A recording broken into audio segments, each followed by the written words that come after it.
This podcast is brought to you by Molly Jewelry. Welcome to the AI Analysis Podcast. Today we're getting back in our DeLorean and taking a look at the fanfiction novel Back to the Future Part 4.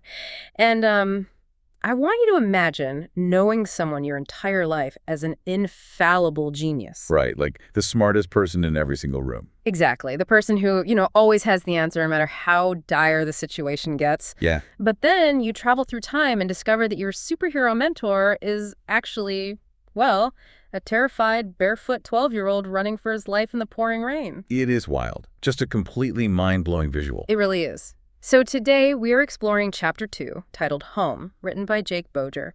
And our mission today isn't just to recap a really thrilling sci-fi adventure. Right, we're going deeper than that. Yeah, we are analyzing how this specific chapter brilliantly expands a beloved universe by completely flipping the power dynamic between its two main characters. Exactly. And to you, the listener, whether you are a writer, a creative professional, or just someone endlessly fascinated by human dynamics, there is so much to take away from this conversation. Oh, absolutely. Seeing how this text deconstructs and then entirely rebuilds one of the most famous mentor-mentee relationships in pop culture is going to give you a completely fresh perspective. Yeah, it really proves that you don't always need to invent entirely new characters to breathe life into a story. Right. Sometimes you just need to drastically change the lens through which those existing characters interact. And the author wastes absolutely no time changing that lens because we start right in the thick of the action. The established rules of this universe are immediately turned upside down. Right, from page 1. Yeah, Marty McFly is fleeing the Hill Valley Police impound lot.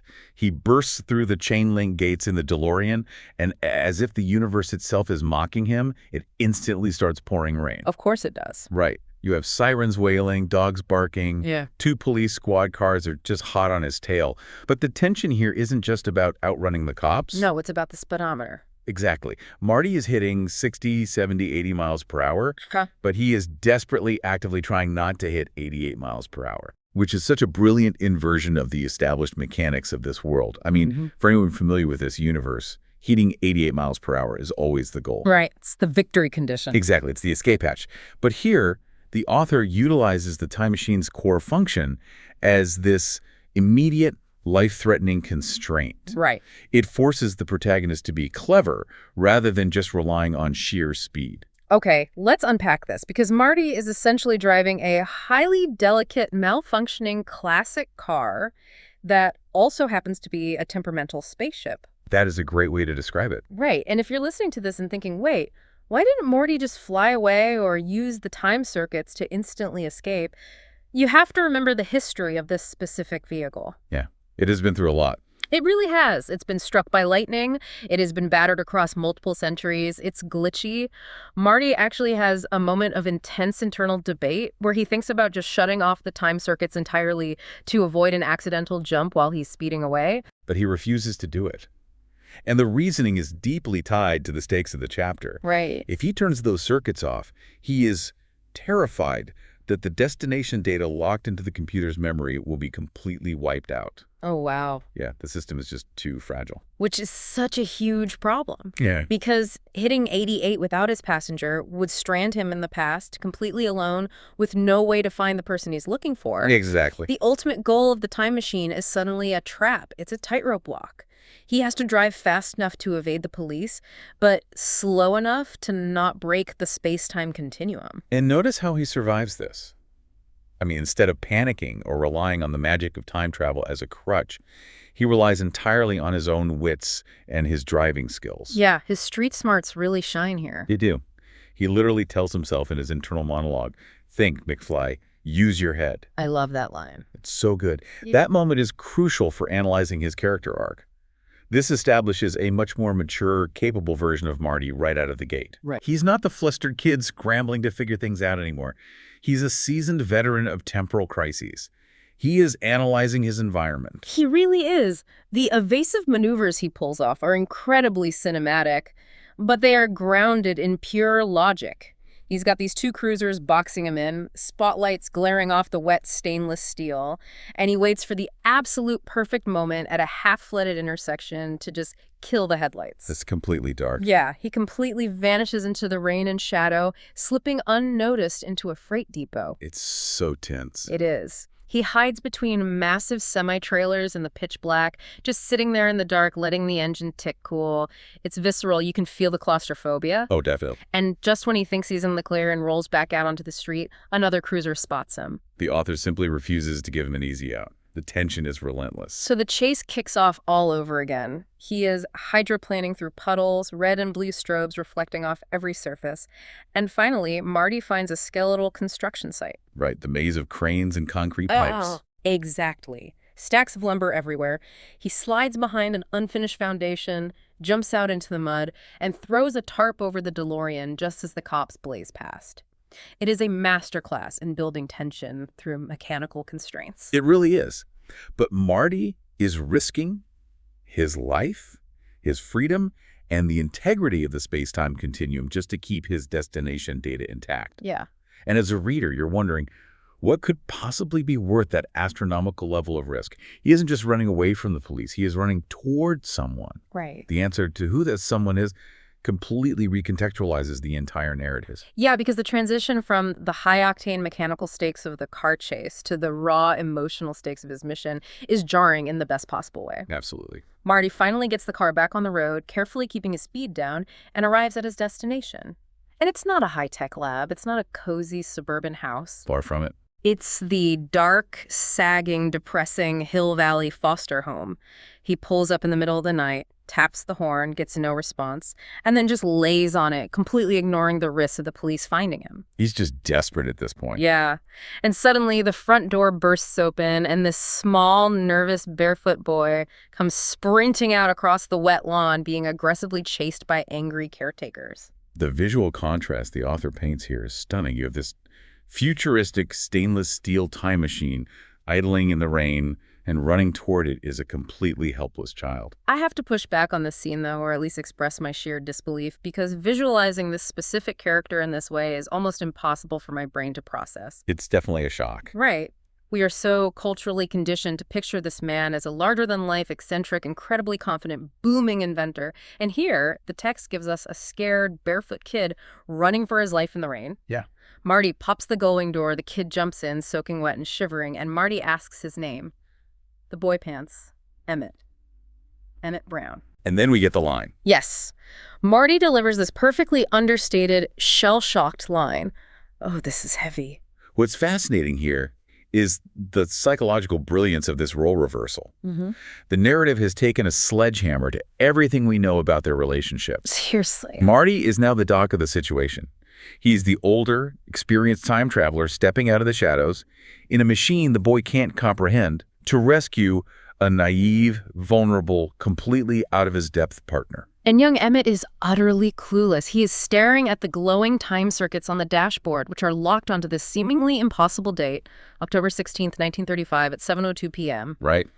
Marty is looking at this kid, looking at the date on the console, and trying to process the sheer absurdity of the reality he is now sitting in. Think about the tragedy of young Emmett that the author is exposing here. By stripping away the wild hair, the lab coat, and the supreme, untouchable confidence of the older doc, the author deeply humanizes him. Oh, entirely. It forces us to realize that our mentors, the people who seem like infallible superheroes to us, were once fragile, lonely kids. Yeah, there's a heartbreaking moment shortly after this where the boy admits that no one talks to him at school. It's so sad. It is. He tells Marty that he just spends all his time entirely alone in a carriage house, making experiments that his own father actively ignores. It recontextualizes the brilliant, manic inventor we know into a deeply isolated child who desperately needs someone to believe in him. It's a phenomenal setup. Marty, who has spent his entire life needing Doc for guidance, needing Doc to bail him out of trouble, is now the only person in the universe who can provide that stability for Doc. Exactly. But their heartwarming reunion in this massive psychological shift is severely cut short. Yep. Because the sirens are back. Yep, the police have found them. And we are going to tell you exactly how they survive an unavoidable 3-car police blockade that corners them on a wet, dead-end road, right after a quick word from our sponsors. Stick around. You will not believe how this ring changes color right on your hand. Seriously, by day it's a dreamy green, and by night, suddenly deep red. Alexandrite is rarer than diamonds, but with Molly Jewelry's lapstones, I actually got this magical look without dropping a fortune. The stone totally stands out, and you can pick your fave shape and metal. It's a lucky little transformation piece, so special for gifts or just yourself. Which cut would you choose? Drop a comment and let's obsess together. All right, and we are back. So we left off with Marty and young Emmett sitting in the DeLorean outside the sagging foster home, and the situation instantly goes from bad to impossible. It really escalates fast. 2 police cruisers fishtail around the corner, their lights blazing through the rain. Marty realizes they are completely out of options. He slams the gear shift and heads for the county road, which is the only place flat enough and straight enough to actually hit 88 miles per hour. And Emmett is terrified. Completely terrified. He's clutching the dashboard, screaming over the roar of the engine that they aren't going to make it. And honestly, reading the scene, it doesn't look like they will. Because the author throws one last massive hurdle at them. A third police cruiser suddenly cuts across the county road ahead of them, turning sideways and creating a massive, unavoidable blockade right in their path. It's just brutal. The headlights of the cruiser explode in front of them, blinding them. They can't brake in time. The only way out is through time. So Marty finally opens the car up. He stops fighting the speed and embraces it. Sparks snap across the hood. The flux bands begin to violently glow. The speedometer ticks up 86, 87, 88.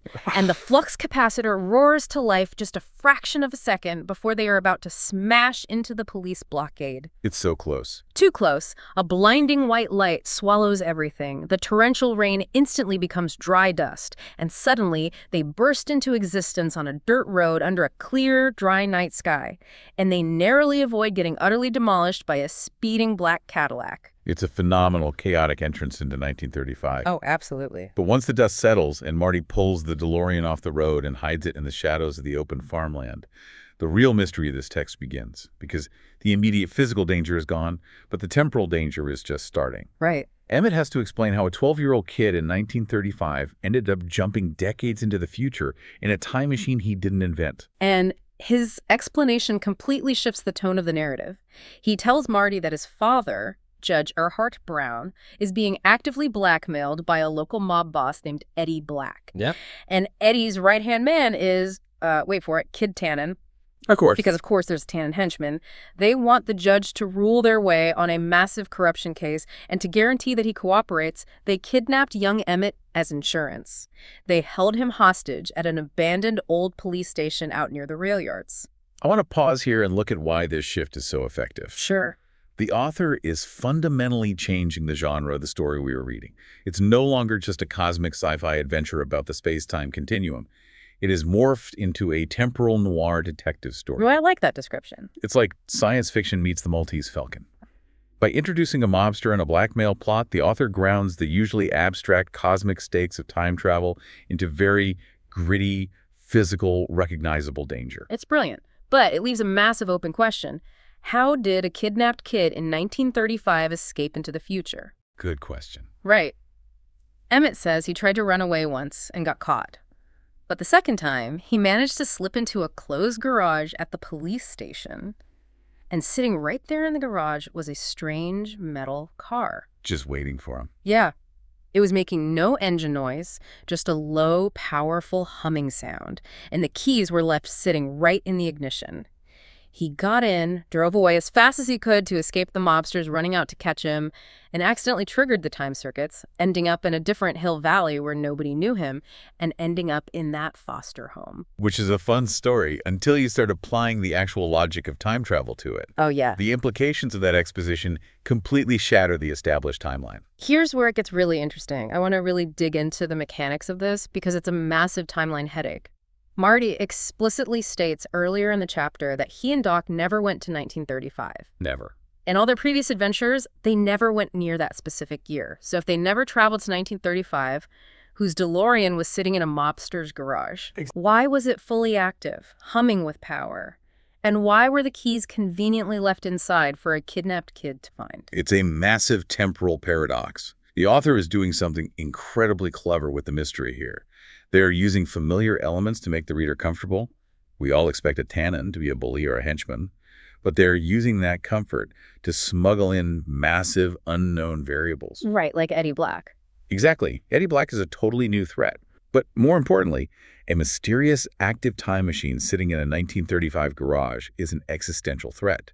It proves, without a shadow of a doubt, that someone else is actively tampering with the timeline. It's a trap. And Marty, because of his newfound maturity, realizes this immediately. He thinks to himself, if this car is active in this time, something is seriously off. Well, yeah, he gets it. They have this immediate, terrifying shared secret. But they are stuck in 1935 with a highly conspicuous stainless steel spaceship and a mob boss actively hunting the kids sitting in the passenger seat. They need to get off the street. They have to form a plan. Which brings us to the quietest but arguably most important scene in the chapter. The cementing of their new partnership. Yes. They need a safe harbor, a place to hide the car and regroup without the mob or the judge finding them. Emmett suggests his own laboratory, which is actually a dilapidated outbuilding sitting beside the massive, opulent brown mansion on the North Ridge. Oh, right. He tells Marty that his father never goes out there. The judge completely ignores his son's experiments, so Marty carefully drives the DeLorean up through the woods, keeping their lights off, avoiding the main entrance of the estate. Just sneaking in. Yeah, and they stash the car in this dark, cluttered, carriage house-turned lab, throwing a canvas tarp over it and stacking wooden crates to hide its shit. It's during this quiet moment, as the adrenaline fades and they are just staring at the hidden time machine, that Marty faces a massive internal debate. The easy way out is staring him right in the face, and the author forces Marty to make a critical leadership decision. Right. He genuinely considers jumping again. He thinks to himself, maybe I should take the DeLorean, go back to 1885, and pick up the older doc. He'd know what to do. He could fix this. But he chooses not to. He shows immense narrative restraint. Wait, hold on. I have to genuinely challenge this framing. Is it actually narrative restraint by Marty, or is it just incredibly reckless? I don't mean. Well, think about it. Marty is a teenager. He is currently up against the 1930s mafia, a corrupt judge, and a rogue, unseen time traveler who left a trap in a garage. Isn't refusing to go get the older genius doc basically a suicide mission driven by stubborn pride? I mean, why wouldn't you go get the one guy who knows how to fix this? It's a completely fair question, but it's not pride. It's temporal survival. Think about the mechanics of the paradox they are already sitting in. To use an analogy, it's like trying to run two massive conflicting operating systems on a computer at the exact same time. Okay, I follow. If Marty brings the 1885 doc into 1935, while a young Emmett Brown is already there, interacting with the timeline's hard drive crashes. Oh, why? Marty realizes that bringing the older doc to 1935 would mean two docs in one timeline, working on the same problem. It would risk crossing the streams and creating a temporal catastrophe that could unravel the universe. That makes a lot of sense. Marty isn't just playing it safe by staying put. He is actively acting as the timeline's antivirus software. He has to quarantine the problem. That analogy perfectly explains it. He is preventing a complete system crash. But what a terrifying realization for a kid to have. He has to isolate himself to save the world. Yeah, it's heavy. He looks around this dusty outbuilding, surrounded by the young inventor's ignored, half-finished experiments, and realizes his usual safety net is gone. The older doc is gone. The easy answers are gone. Marty has to step fully into his new leadership role. If we connect this to the bigger picture, the physical setting perfectly mirrors his internal state. They're literally hiding in the shadows of a grand mansion, isolated and ignored. Marty is the adult in the room now. He smiles, looks at this eager, slightly confused, shivering 12-year-old kid and formally extends his hand. Looks like we're partners, kid. I love that. It completely mirrors how the older doc once believed in a young Marty when no one else did, back when the school principal told Marty he was a slacker. Now, Marty is providing that exact same validation to young Emmett, who just admitted that nobody talks to him. It's beautiful. Marty pulls up a wooden chair next to Emmett's makeshift desk, which is covered in scribbled diagrams and gears, and as the clock tower chimes midnight in the distance, he says, "For now, you tell me everything you know about this Kid Tannen and Eddie Black." It's a beautiful, quiet culmination of the chapter. The high-speed chase is over, but the real methodical work is just beginning. They are sitting down at midnight, lit by a single desk lamp, to plan a counteroffensive against an unseen, timeline-altering threat. So what does this all mean? Well, to you listening right now, the sheer brilliance of this text lies in how it proves you don't need to invent entirely new characters or entirely new worlds to tell a completely fresh, captivating story. Absolutely not. By simply inverting the power dynamics of a pre-existing relationship, turning the confident mentor into the vulnerable mentee, and forcing the sidekick to become the leader, you can unlock entirely new dimensions of storytelling. Right. It forces the characters to grow in ways they never could have under their normal circumstances. Exactly. And that is a lesson in perspective that anyone can apply to their own creative projects, their own writing, or even how they view the shifting dynamics of relationships in their own life. Sometimes the most powerful thing you can do is let the person who usually follows take the wheel. Absolutely. It's about seeing familiar faces from a totally new angle and letting them surprise you. But before we go, I want to leave you with one final lingering puzzle to mull over. Oh, I'm ready. It's something that speaks to the sheer mechanical genius of the plot the author has set in motion. Think about the literal physics of the narrative we just discussed. Marty just drove his DeLorean from his timeline into 1935 to rescue young Emmett. But young Emmett only got to the future because he originally found a different, fully functioning, humming DeLorean waiting for him in a 1935 police garage. Oh, man. Does that mean there are currently 2 physical time machines hidden in 1935 Hill Valley at this exact moment? That is wild. And if so, who is the mysterious architect that left the first one behind for a kidnapped boy to find? That is a timeline headache of the best possible kind and a perfect place to wrap up today's discussion. Thank you so much for joining us and exploring the intricate clockwork of this amazing narrative. Yeah, thanks for listening, everyone. We will catch you next time for another journey into the pages. Have a great day.